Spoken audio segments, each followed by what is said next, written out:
What is up, Goon Squad? You are back for the final episode of this season, Grid Iron Goons Season 1. This is the Super Bowl episode. I guess the follow-up to the Super Bowl episode. As you can see, if you're watching us on our YouTube right now, man down. we are down a man. Don't worry, Declan is okay. Well, at least physically, maybe not mentally, but he is okay. He's working nights for Ove's company right now, and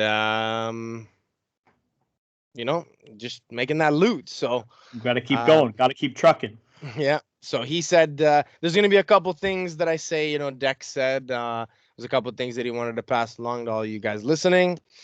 But yo, Ove, how about that Super Bowl? What's going on, buddy?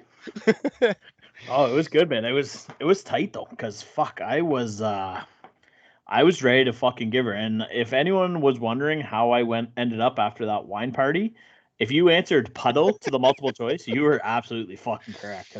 Ding ding ding, winner. Christ, boys, it took a while to fucking kick that one. I think I'm still kind of feeling it, but yeah, no, the wine party got a hold of me pretty good. Well, actually, the night before the Rough and Rowdy, it was a dog shit main event, but the rest of it was pretty good. So I can go with that. Jose Canseco's a bag of garbage, but yeah, no, that was good. And then the wine party, it was another one of those, and I did this last time. We had a fucking Zoom party with all the boys, and I just got fucking annihilated again. Oh, yeah. And and the wang hangovers. The wine hangovers. Wang hangover. Oh, Jesus.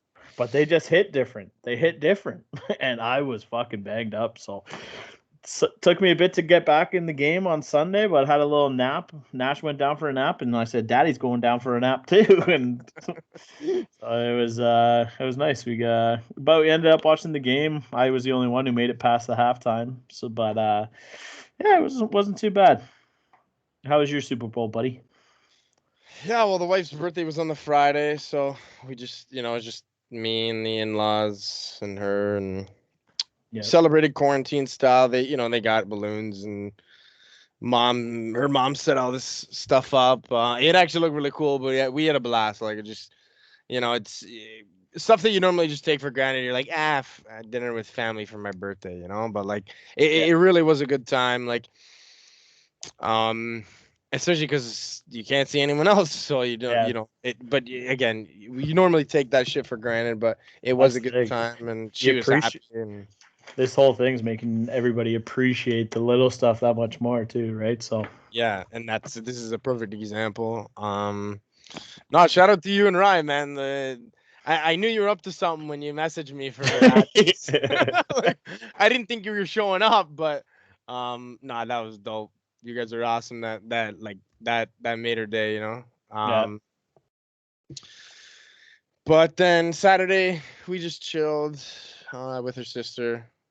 Yeah. And the baby and stuff, because it's been a little bit since I've seen them. Oh, yeah, that's true too. So it was good hanging out again with them, and yeah, man, just the Super Bowl was definitely not what I expected. I think it was definitely not what a lot of people expected. It was like another one of those kind of let down Super Bowls, just I feel like that happens more often than not, though. Like, that's the thing, right? Like, last year you got a banger. Like, last year was a fucking amazing fucking Super Bowl. Not for me in the end, but but the fourth quarter comeback, and that's what I said when we were watching the game this Sunday. That's what I said. I was like, I think last year was probably the best Super Bowl in the last 5 years. Like, it just every Super Bowl, because it's the biggest game of the year, gets so hyped up, and then it's normally just lopsided.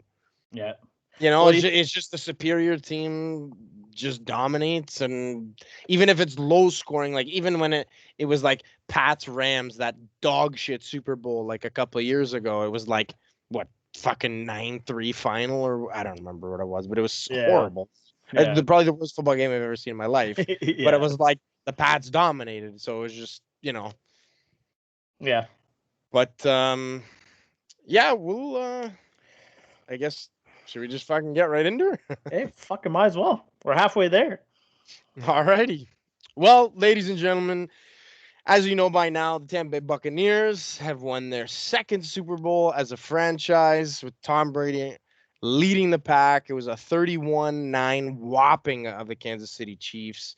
I guess to just state right off the bat was just the fact that the Chiefs were held with 0 touchdowns. And yes, you're hearing that correctly if you missed that during the game somehow. But I just didn't think that secondary was going to be able to keep up. But like, Jesus Christ, like Tyreek was invisible. Like Murphy Bunting, like pretty much shut him down somehow. Like he hadn't done it all year, but he had a fucking amazing game.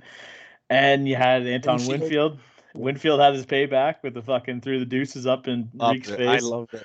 I hate it because Reek's my boy, but but he deserved it. He deserved it 100%. So honestly, it's one of those things that in the first matchup that was Tyreek's massive game. By the way, if anyone like missed that comparison between games, but it was the Chiefs blowing out the Bucs the last time they played, and literally off for 3. Yeah, I mean the Bucs fucking defense was absolutely irrelevant in that game. So like as the Chiefs, I think maybe they just overthought everything and they just this is gonna be easy. Look what happened last time. Like it's maybe one of those mentality things, that you already lost the game before the game even started.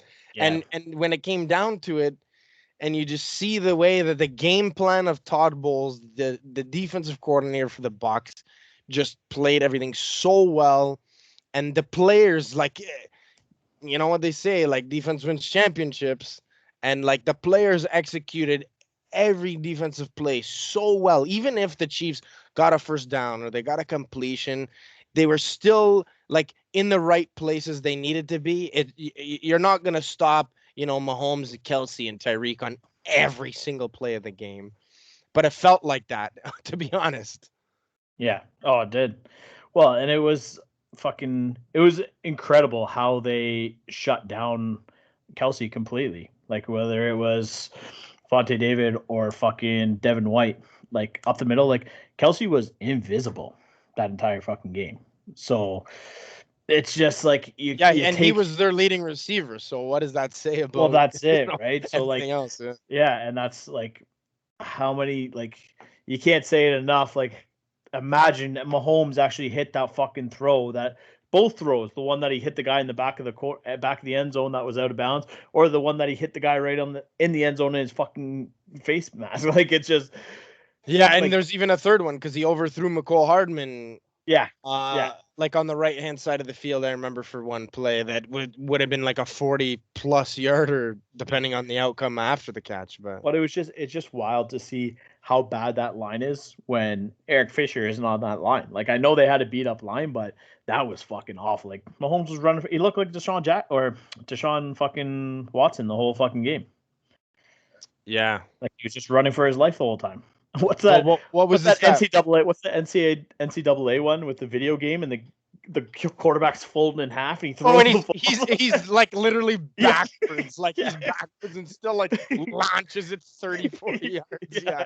And it's like this is Patrick Mahomes. That was Mahomes this week, and it was it was like you haven't seen that in a long fucking time. Like the Niners didn't even do that to him last year, so.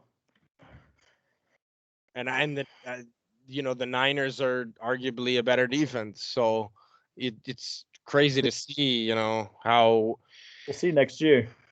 It's crazy to see how one game plan can just be executed so well on the biggest stage, and you know what, man, the Bucs did it on offense and defense. They were obviously, the more complete team on Sunday, and it just, you know what, when you have Tom Brady as your quarterback, it fucking sure as hell helps too.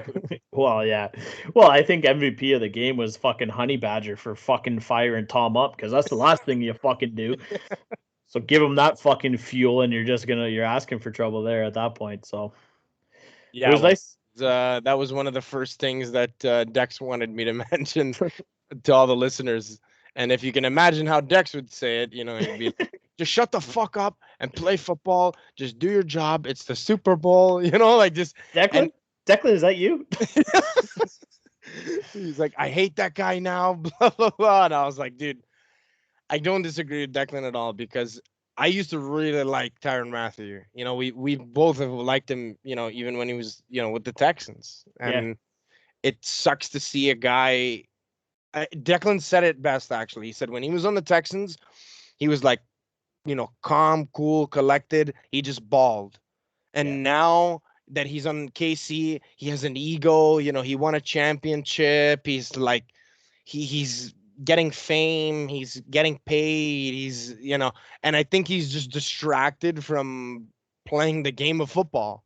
And that's like you saw him throw like an OBJ type fit on the sidelines, and I said that in the group chat in the middle of the game. I was like, dude, he's literally throwing a fit on the sidelines instead of like focusing. You're arguing with Tom Brady after a fucking, you know. That's it. Yeah. It's well, and then you see like fucking Breland after Breland fucking gets that DPI. Where there was no reason for it, and like all the calls, like it was nice to see the calls go against the Chiefs this time, because like how many times this year did they get away with shit? Like, and there were like as many people can say as whatever the Tom Brady and the rest, blah blah blah, this and that. All those penalties were deserved penalties. None of them were like fucking ticky tack fucking penalties. They're deserved penalties. You just haven't seen them all year because you've been the fucking league's baby all fucking year. So. And then Breland comes off, and Tyreek basically just says, "What the fuck are you doing?" And Breland's so you knew once the sideline starts turning on each other, it was game over fucking before the half. So. Yeah, no, 100% agree. I think there was only like there's two things. The one thing was I think there was maybe like one holding call that I didn't agree with, and this is me obviously being not biased. Like between KC or Tampa, but I'm just saying, like, I think I agree a lot of those penalties on KC were warranted. There was literally, I think, only one holding that even Romo was like, eh. But also what I realized is Romo fucking is a Mahomes dick rider. Like, oh yeah, holy shit, dude. Like last week I was like, why is Mahomes only talking about the Chiefs? Like he's kind of like disrespecting the Bills and like, or sorry, not last week, whenever it was AFC Championship, but and I was like, as a Bills fan, I was just hoping that, you know, Mahomes would be, or Romo would be like boosting the Bills because, you know, they've come so far and they were so shit for so long. And, you know, and then it was just like, he kept putting down the Bills and, you know, KC won. So I was like, okay, whatever, you know, the Bills didn't play very well. So maybe that's why. And then even in the Super Bowl, it was like Brady was up by 3 scores, and then he's like, "Oh, I don't know, Mahomes is the best player. He can do it, man." And I'm like, "What is this guy smoking right now?" Like, there's a reason he didn't get any ships. So, as much as a great announcer and play-by-play he is, but I don't know, man. Like you can't put much on what he says. Like when it comes down to it, it is like Brady is the best there ever has been. And he doesn't even fucking come close to what Brady ever was. And his worst season, he was still better than Romo. So there's probably a little bit of saltiness for Romo there. Maybe. Well, this is the other crazy thing, man, that I actually been thinking about over the last couple of days. Like after the Super Bowl, you're like, you know, you think about it and everyone's just like, oh, Brady's the GOAT, Brady's the GOAT. But like, I feel like that goes over some people's heads when you think about, like, I think that this is like, besides comparison to Jordan, this is like our generation's greatest athlete that probably you will never in anybody's lifetime see again. And I was so happy that I got to just sit there and like enjoy and embrace that game on Sunday and see him do it maybe for the last time. Because when you think about it at the end of the day, I don't think that'll ever be done again. 7 championships for one player, like it's never. Well, and he could get another one next year. Like, there's no reason that he can't. Did you see the countdown clock that I posted? No. Oh, so Ghetto Gronk, that Instagram page, posted a countdown clock, and the title of the countdown clock was Brady's 8th ring, and it was like 11 months, 26 days or whatever. It's like fuck, like it's a meme, but like, what if he's back next year and you're like, fuck, man. I'm like, I thought I was sick of seeing Brady win Super Bowls when he was on New England, And now that he was with the Bucs, I was happy because we'll get into it in a couple minutes, but there were so many guys on that Bucs team, man, that I'm just so happy for that, finally got the championship. But yeah, like I thought I was sick of seeing Brady win championships, but it was actually good to see him win that one because I didn't really want to see KC go back to back. Well, that's the thing that like the best meme that I saw through this whole thing was from fucking Anchorman when it's Vince Vaughn and he's like, I fucking hate you with every fucking strain of my fucking body, but god damn it, I respect you. And he's holding Tom Brady. That's so good. But that's literally like I hated Brady for so fucking long, but after like the whole like have like the record to have more championship or more Super Bowls than any franchise in the league, like I was like, yeah, go Brady. And then it was like, oh, Gronk's gonna get another one, and it's like, yeah, just Gronk the way they has started 4 now. By the way, that's yeah. So to see Gronk like first 2 touchdowns are Gronk touchdowns too is like fucking right, here we go. Like I knew like, and then you see AB get one, and then Fournette gets one. And it's like, fuck, like where were these guys last year? It's like every touchdown that they got was from another, like someone who wasn't there last year, right? So you got to give it up to the front office there. Like they made stuff work. They took chances on guys that no one thought were gonna be worth it, and it fucking played out perfectly. So, I mean, like when you think about it, I mean, obviously COVID aside, when they built that team like a year or 2 ago, you got to think there was no COVID. So even if, they bring on Brady and they bring on Gronk and they don't win a Super Bowl, you're going to probably sell out the fucking stadium to go watch them. yeah. So either it's a good PR move and you sell more tickets, or you actually win a championship, which is what they just fucking did. So yeah.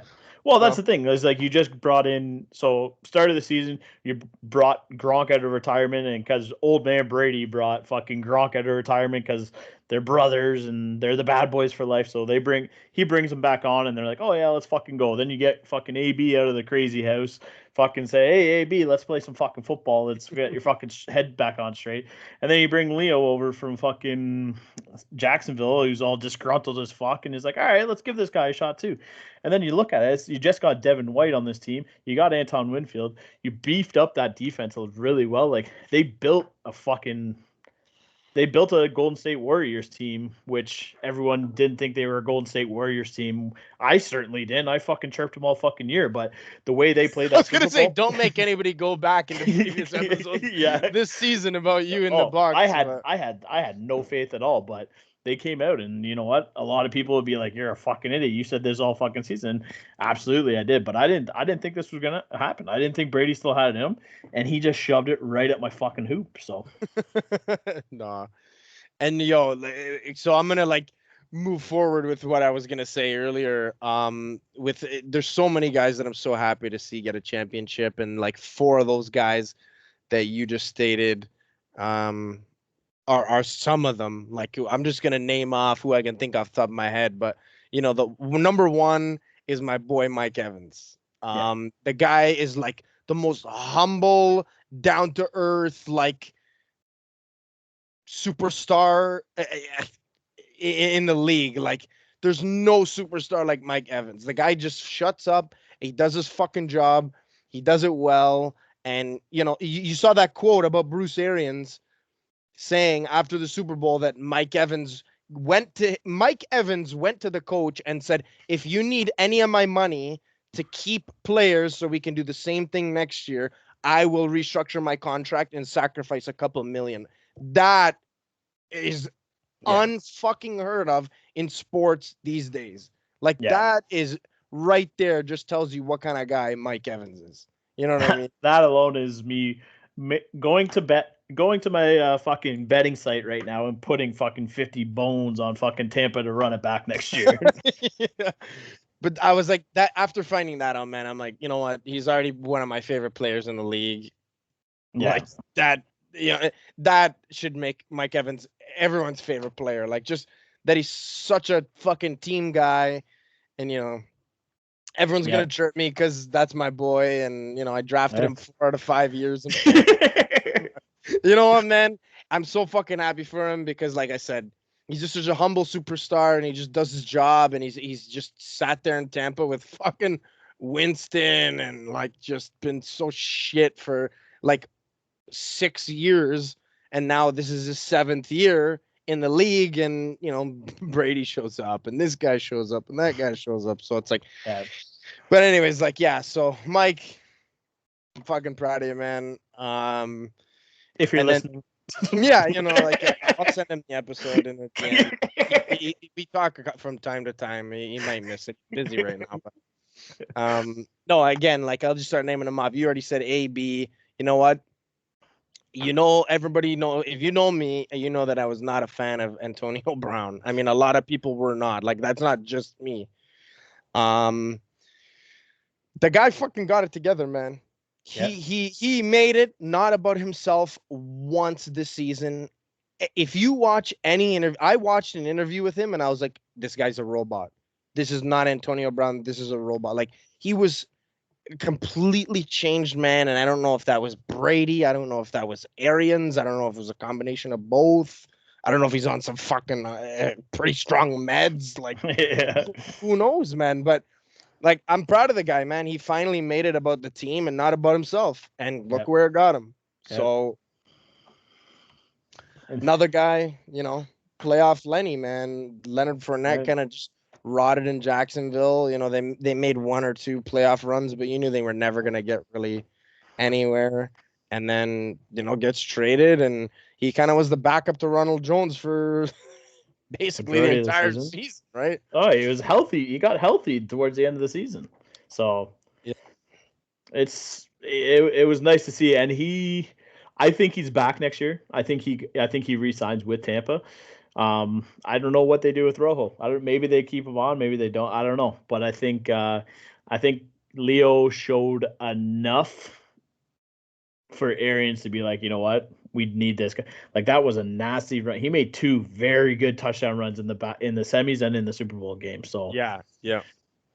He was a big piece of that fucking play to that Super Bowl run, right? So I don't know. I don't know how much faith I have in Rojo to be the fucking guy.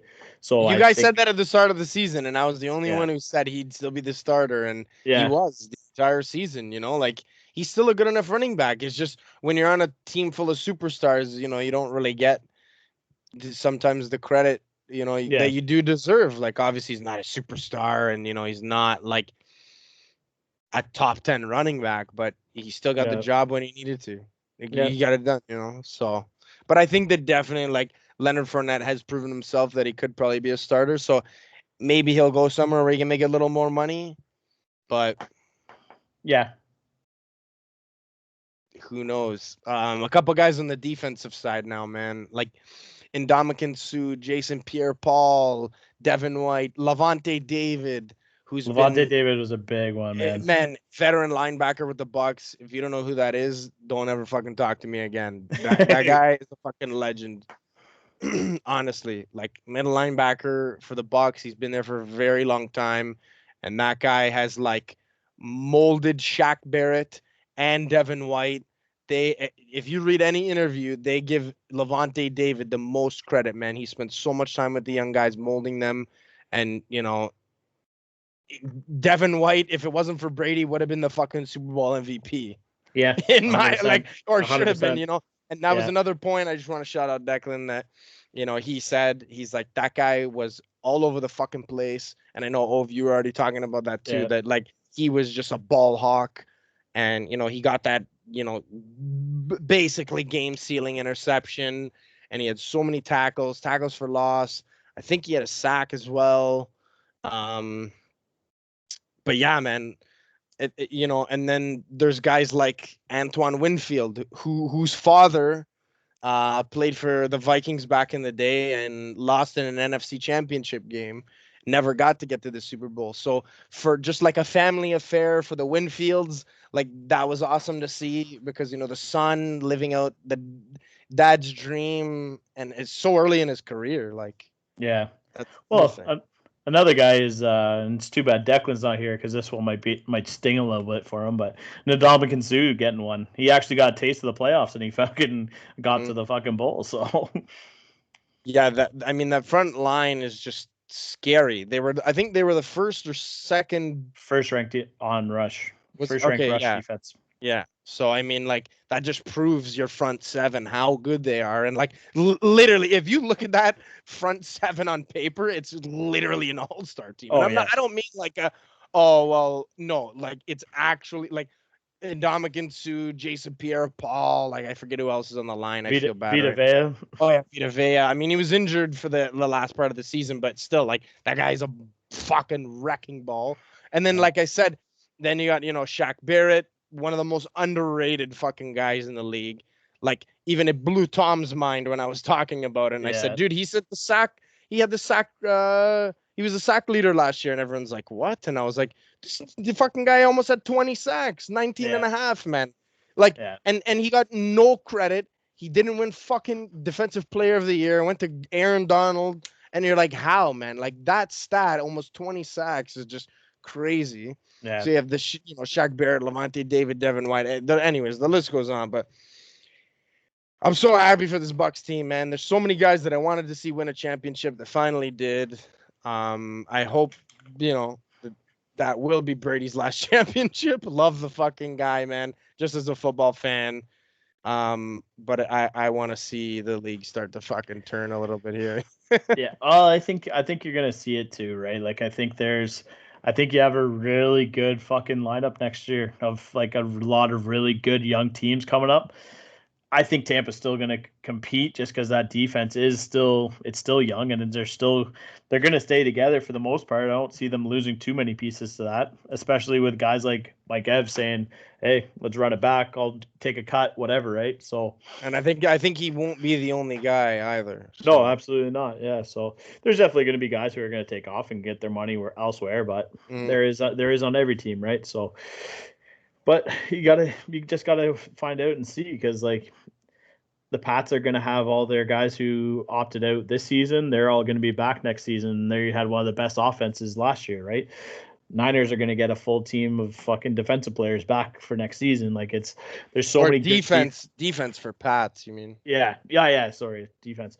So there's so many big great defensive teams that are going to be coming back from injuries or COVID and all that whatnot. Like it could be a completely different season next year, right? So 100% it will. I agree. There's so many teams that dealt with injury, your Niners being one of them. Like they probably would have been playoff contenders, no doubt in my mind. And then you have other teams that I think are young teams that are on the rise, like the Chargers, man. I think the Chargers have a really good shot at making the wild card next year. Obviously, being in the Chiefs division's really fucking tough. But I feel like they should make wild card, right? Like Herbert is gonna, I think, I don't think he's gonna have a sophomore slump. I think he's just gonna get better. And I don't want to be a homer, but I think the Bills even have a better season than they did last. Yeah, I really do, man. It's gonna be the exact same team. I think that they're gonna make some good defensive signings and free agency, and I hope we have a decent draft. But it's just that Allen Diggs connection is just gonna get better, man. That was year one. Well, that's the thing, and it's nice to be that team like the Bills that did really well, and they saw where their weaknesses are, so you can sort of focus in on those at the draft, and you can go and hit those points that you need to. That's what sucks about a shitty team, that like you're getting high draft picks, but you don't know exactly what you need to fix because your whole team is a fucking shit show. You can't pinpoint, oh, this is our weakness. Like, no, this whole thing is a weakness. So like that's what's nice about the better teams is like, it's okay. We were very weak up the middle of the field. We have to fucking fix that on defense at the draft or something along those lines, right? So it's an advantage to being early in the draft to get the fucking top guys, but it's nice being a bit later because you know exactly what you need to fix as well. So, yeah, no, for sure. And I think that, there's teams also like Baltimore and Green Bay that are like so close as well. They're like on the cusp, Yep. I feel like Green Bay is in the fucking NFC Championship every single year, but they just can't make it back to the Super Bowl, Yeah. And I feel so bad for guys like Aaron Rodgers that I'm hoping, they go out there in free agency or draft another offensive weapon to help him out. And, same thing in Baltimore. I think that they need another good receiver. Whether it be in free agency, there's a lot of guys up for contract this year, man, that I think teams like that are missing maybe one or two pieces can make that quick fix this offseason and become fucking championship competitors next year. So yeah, no, and that's one of the rumors that I saw this week was the Ravens going out for either Galladay or Allen Robinson, which either one of those pieces would be nice to see in that offense. Yeah, no, that would be fucking scary. Yeah. And I really do think that Lamar Jackson can. I think he's a great quarterback, man. He knows how to compete at a high level. I think that now that he's gotten that first playoff victory under his belt, he'll hopefully settle in next year. He'll mature a little more, and he'll be focused and ready to just play ball. Like he won't be worried about any of the off-field crap and then it's going to be, there's a lot of interesting teams. Again, Miami is one of those teams, with a quarterback carousel. Like, is it going to be Tua? Is it going to be Fitz? Or, are they going to get more offensive weapons? Are they going to get more defensive? Fitz is a free too, right? So I saw rumors of Fitz going over with Bill over to the Pats. So, oh my God. Then he would have played for every NFC or AFC East team. Yeah. The Pats are the only team he hasn't played for because he played for the Bills, Dolphins, and the Jets. That would be funny. Yeah. It'd be nice to see Fitz as a fucking starter at one team that just says, you know what, take the fucking reins, have your fucking season, because he's never like number one option kind of thing, right? Yeah, and then there's teams like Pittsburgh, who had a great regular season, not so great ending to the regular season, but had a good start to middle of the pack regular season, and then obviously was bounced in the first round of the playoffs, and is Big Ben gonna retire? Is he gonna come back? I think isn't Juju a free agent or something, or restricted free agent? Yeah, free. And then there's a bunch of guys on that defense, I think, that are up for contract as well. I think there's a lot of questions. I think you saw the beginning of the end for the Steelers. I don't see them I don't think they're going to compete next year because I think the Browns are going to be a better team. I think the Ravens are a better team. And Cincinnati is very slowly, depending on when they get fucking Joe back, they could potentially compete with the fucking Steelers. So I think it'll still be a year or two away for Cincy. Just because they need to build still, the rest of the team, and for sure, we gotta get a taste of Joe after that injury to see how he's gonna pan out. Because we've seen this before. Unfortunately, a superstar guy gets an injury, and I don't know why, but RG3 comes to mind. Like he was such. I wonder why. Well, but it was like. Superstar potential. He looked great in his first couple seasons, and then just one knee injury, and bang, that was it. Like your career is literally over. You're a backup, and you won't start again because you probably can't.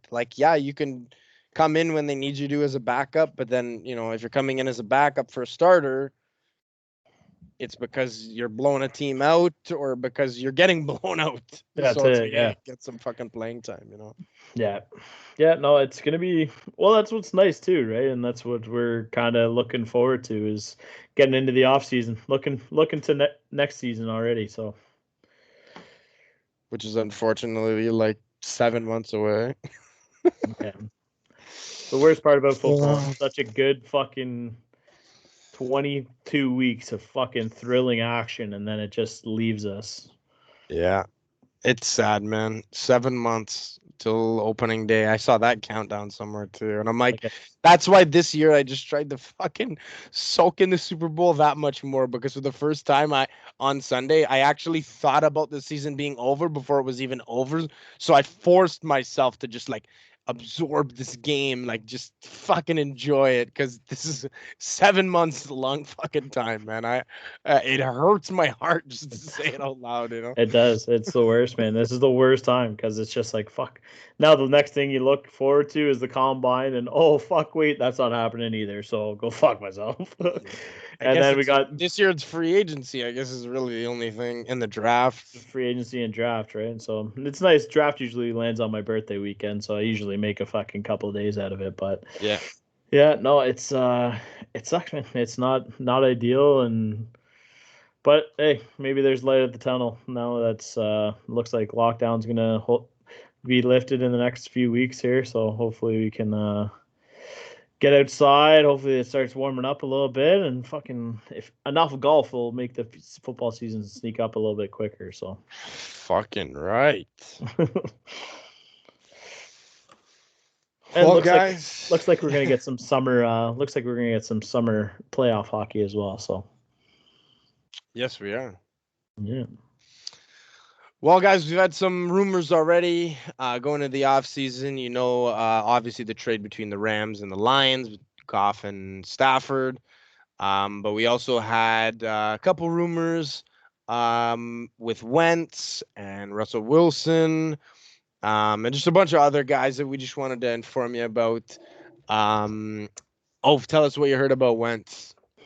Well, I heard that a lot of teams are calling on him, but apparently they're looking for a Drew Stafford kind of package where, sorry, but you're not going to even get close to that. You might get a fucking third or a fourth for him.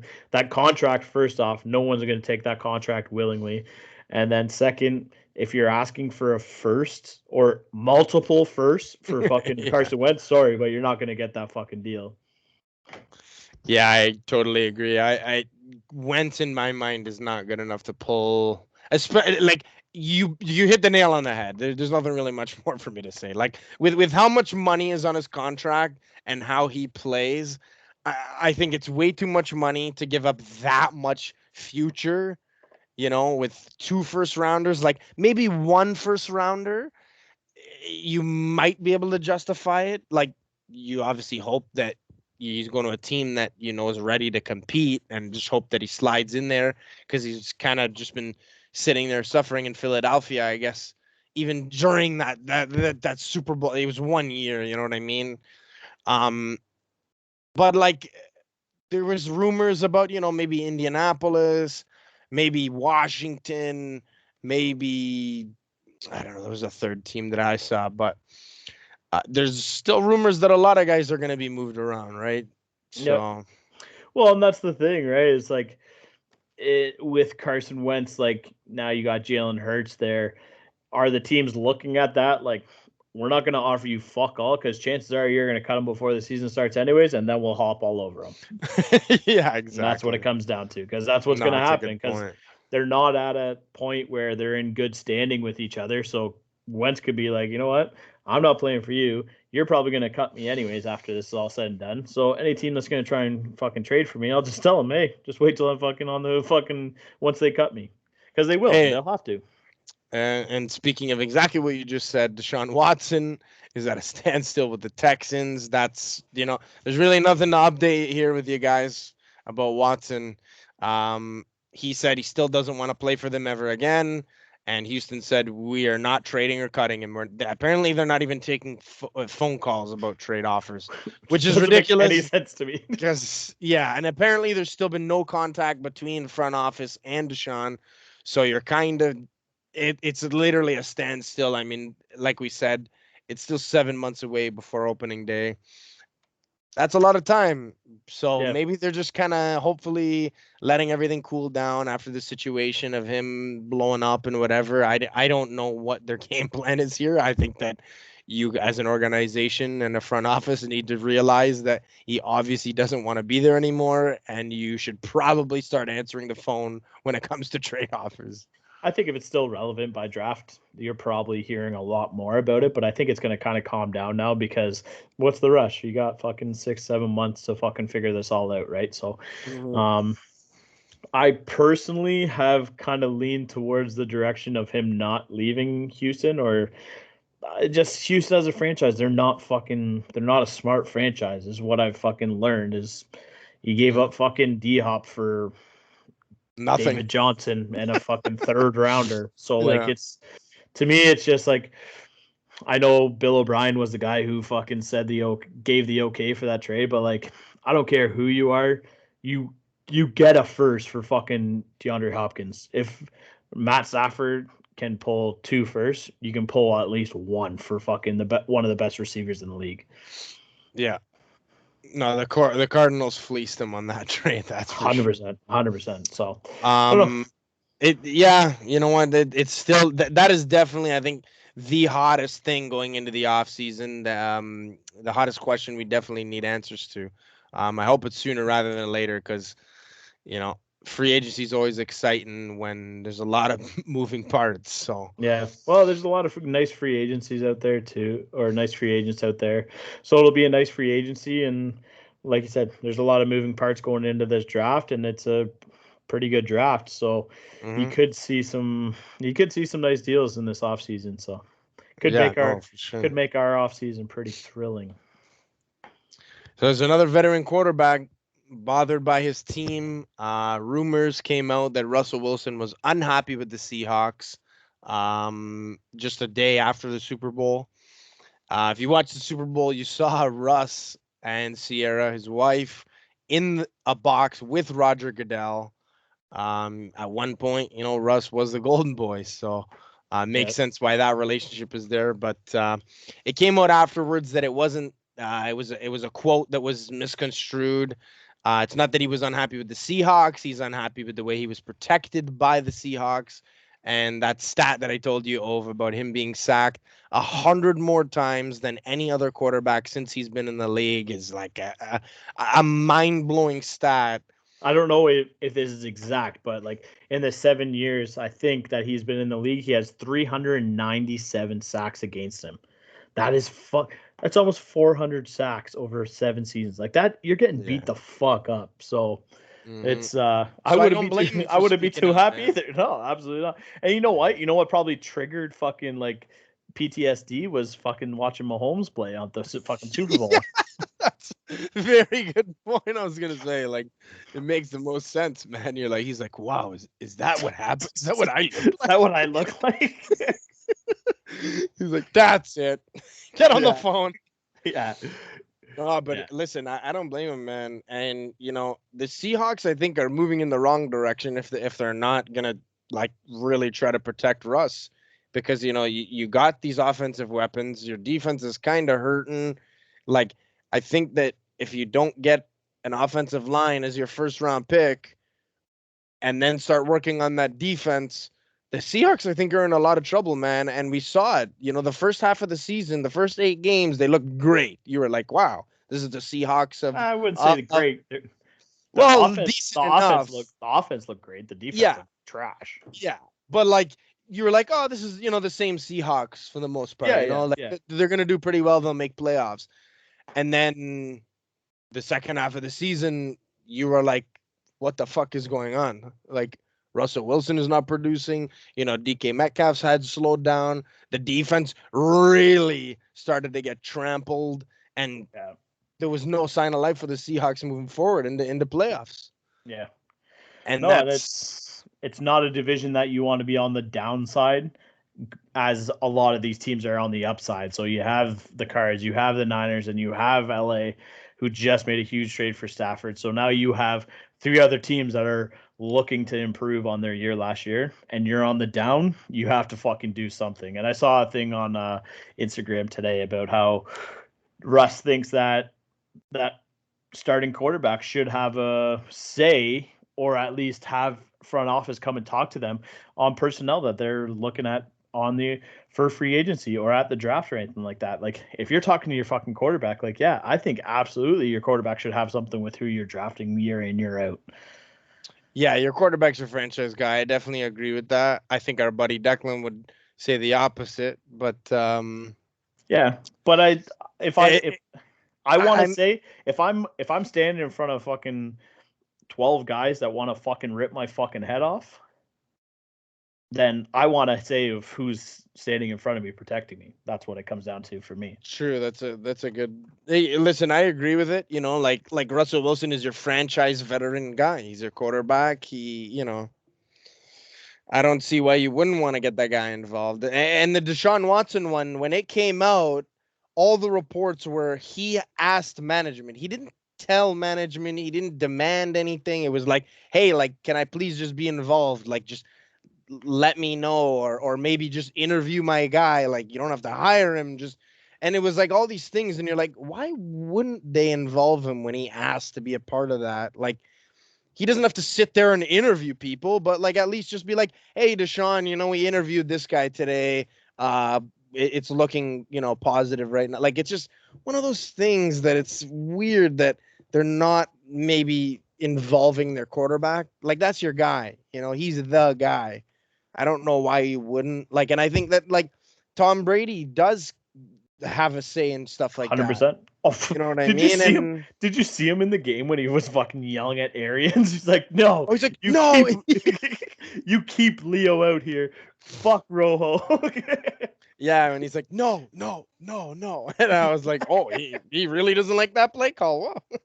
Yeah. I'm like, and then they scored a touchdown. So you're like, oh, all right. Yeah.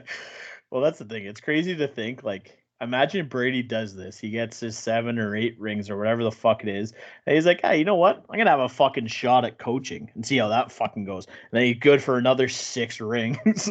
Oh, my God, dude. I would actually love to see Brady coach, but I don't think he's going to go down that route. I think when he's done, like, he'll be done, with football. It'll be, like, just time to, like, he'll just enjoy, his illustrious career, and he'll spend time with his family and just kind of move on from there. He has other avenues that he does, like he has TB12 Sports or whatever he does, like it's apparel and fucking health shit or what, like, so he has, I mean, the guy could walk anywhere in the world and he'd get everything for free anyways, so exactly, you don't need any more money. But I think it would be really cool to see a guy like Brady end up coaching. But then again, I don't, because just in case what happened to John Elway happens to Tom Brady, then it's like, you know what? You were a great quarterback, but you were very bad at the GM thing or the coaching thing, right? Yeah, like, exactly. It's like, I don't really want that tarnished for someone who, like I said, again, I think will go down as the greatest football player ever in the history of the world. Like, I really don't think this is ever going to happen again. So I'm happy to have lived through it. I would not be surprised to see fucking Coach of the Year on fucking Tom Brady's trophy fucking case. Yeah, you never know, man. Speaking of Coach of the Year, I hear you're a little salty about the fucking this one. Yeah, I don't know. You know what? Like I said before, man, like, kudos to Kevin Stefanski. He turned the Browns team around. This one, Declan agrees with me as well. But obviously being the homer, like, if you compare side by side, like, just stats of what they could go off of, record, McDermott. How far they went in the playoffs, McDermott. Yep. I don't know what else to go off of for a coach. I mean, also Stefanski had fucking COVID and missed like 3 games. So there's another strike, it's like he didn't even coach. What was it, the last 2 games of the season or something? No, I think he only missed 1. Oh, was it 1? Okay, whatever. I thought it was 2. Still, it's like, I don't know. That's not why he shouldn't win the award, but it's just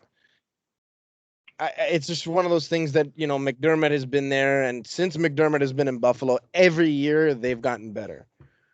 Yeah. And I just think that I thought this was the year, man, that, I agree that Buffalo got the recognition they deserved. So I agree, just because I don't agree with Stefanski getting it for one good season. I feel like McDermott's had a couple good seasons now, and I think he kind of got robbed of this one. I think he was definitely Coach of the Year. I agree with both of you guys, and I think that he did get robbed.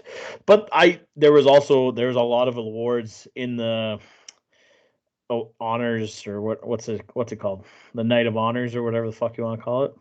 NFL honors, yeah. Oh, here, wait, just before you jump to that, this was the comparison.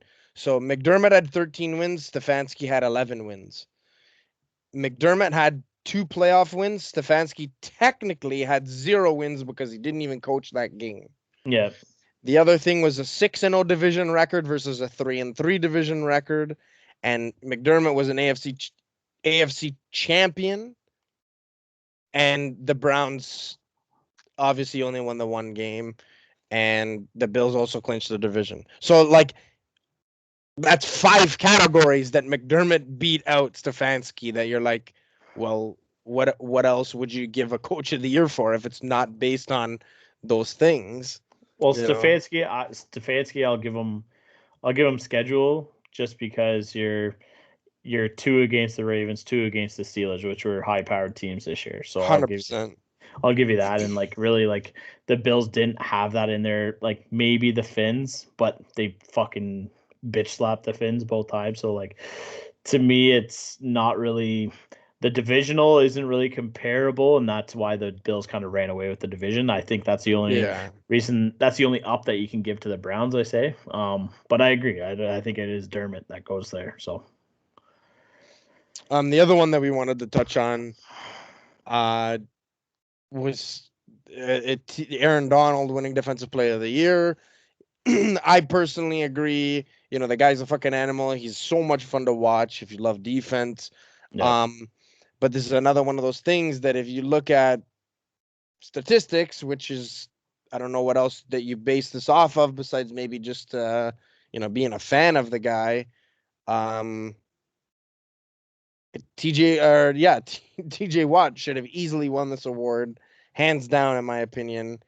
I saw a graphic, and I'm trying to find it, but I don't know if I can. But it was just a comparison of statistics throughout the season between TJ Watt and Aaron Donald. And there was like 12 categories, I believe, that they had broken down. And TJ Watt dominated all of them over Aaron Donald. And it's like, well, then how are you giving this guy an award if you're not basing it off of statistics? It's just like a fucking popularity vote. You know what I mean? Yeah. Yeah, no, I agree, and mainly because I took fucking TJ Watt to be Defensive Player of the Year, and that was my mid-season bet. But at the same time, I can't take anything away from Aaron Donald. He is the most dominant player on defense in the league. So I think, yeah, you can look at stats, or you can look at how dominant he was in shutting down. Like, I think there was one stat that came up that he was bar none, no one even close to him, and it's a huge stat, was passer rating when Aaron Donald is rushing at you or something like that. And like the pass completion or something like that was like under, like the incompletion rate was like over 66% or something like that. Like it was just like an insane stat where it's like if you had Aaron Donald running at you, you weren't completing passes. Yeah, no doubt. And like I said before, like I don't want people thinking that I don't think Aaron Donald is one of the best defenders in the league, because a 1,000,000,000% is. I think arguably the best, but I think he's locked up best defensive player at this point. But what I'm saying is, like, when you look at the stats, TJ Watt had a better season than Aaron Donald. So, but I feel like there's also a lot of little stats that we don't really like. We see the main stats that are on ESPN and all this kind of stuff, but we don't see the analytical side of things where it's like passer rating and that kind of stuff. When placing Aaron Donald, like it's not stuff that you can just show. There's like graphs and all that kind of shit that the NFL uses, right? So that one I'm not really too much against. My one was the offensive rookie, which I get Herb's played well, but I thought that those last 2 games in that season threw that away from him, because Justin Jefferson played much better than him down the stretch. You know what I mean? So I don't, like I said, I have no issues with Herb's, but I think Justin Jefferson I think he was Rookie of the Year. I don't see how you can't not give it to him.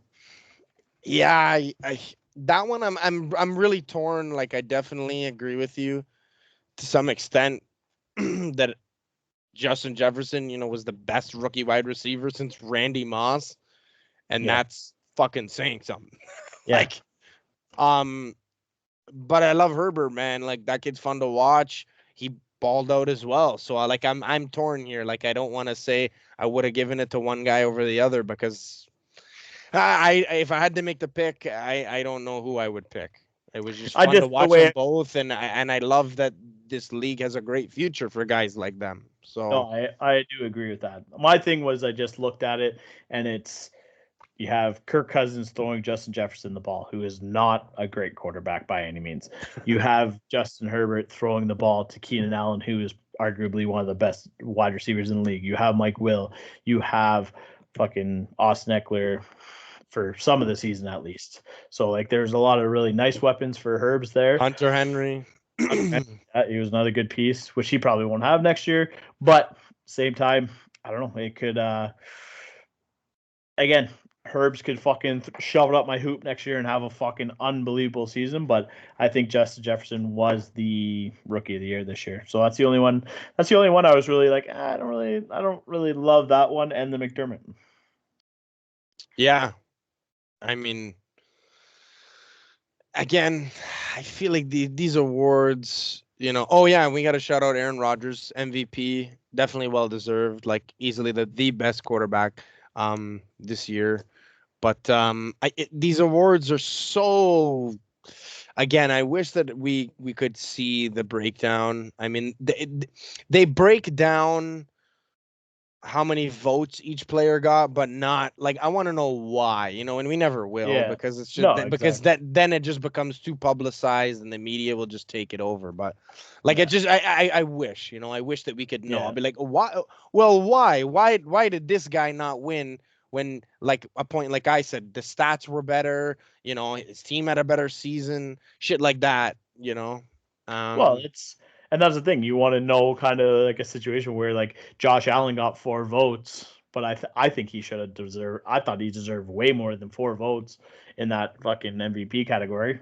So, well, you also got to think. First of all, I'm proud that he got 4 votes, because absolutely, Mahomes only got 2 votes and Russell Wilson has 0 votes all time ever. So I mean, the fact that Josh Allen got 4 votes, I was ecstatic. I'm like, he won it. He won the MVP. That's but then there's another thing. Listen, I'm not trying to be too homer here, but Stephon Diggs got 0 votes for Offensive Player of the Year. First of all, Derrick Henry, I had him on both my fantasy teams, and that guy's a fucking animal, and all credit to him. But I was pissed that no one even voted for Diggs once when he was the best wide receiver on the stats. Well, I think that's just strictly like, you went for 2K. So you go for 2K. That's just absolutely dominant. Yeah. And that's the whole league just like giving you your props for that, because you do deserve it. Like, as well as Steph did play, Derrick Henry dominated, and that's a good way to put it. I think that's more so the reason there. So, well, I don't think anyone is ever going to agree on any of these awards. Like, that's for sure. Tenfold, you know what I mean? So yeah, that's it. It's one of those things that is always up for debate. I mean, the award goes to the whoever it goes to, but like I said, I feel like it's always up for debate. Because not all 8 billion people on the planet Earth are going to agree with, you know, I don't know. It's only a certain amount of people that get the vote, but whatever. It's never going to be unanimous. That's for sure. No. And on the bright side, we get to do this all over again next year. Fucking right. Well, guys, that is just about that. We wanted to give you guys a little bit of a heads up. Going into this off season, like we said, this is going to be the last episode of this season for the Grid Iron Goons. We're just going to take a bit of a break. All 3 of us are just going to sit down and make sure that we have enough content. We don't want to be spitting garbage in your ear every fucking Exactly. Exactly. So we want to make sure that all the content that we gather is good enough to build an episode. We want to make sure that there's enough news to cover in one episode. And moving forward, you know, stay in touch on the socials. And that's how you'll know when an episode is gonna drop. Yeah, we're looking roughly like we're gonna try like draft, obviously, combine, obviously, free agency, all the big events. Obviously, we're gonna hit you guys up with all the content that we fucking got. But we're gonna try to hit you guys up at least fucking a bi-weekly kind of schedule where we're gonna still stay in your ears. We're not disappearing. Yeah. We're not saying goodbye. We're saying so long. I think it's see you later, but close enough. Wow. But yeah, guys. Anyways, we just wanted to give you that little bit of an update. So, you know, if you don't see us next week, pop up on wherever you listen to us. That's why. Don't forget to check us out on deanblundell.com. We are on there every single episode from this past season, as well as on every other one, you know, Amazon, Spotify, Apple Music, and as well, we've started uploading everything to YouTube. Now that we've been doing everything remotely, you could see us acting like idiots and laughing at each other, and check out our pretty faces. Yeah, so don't forget to check out the YouTube. It's just same thing, Gridiron Goons. And fuck, man, what a hell of a season, you know. Rookie season down. Our rookie season, you're right. Fuck, that's crazy, man. Once again, thank you to all of you for being here with us.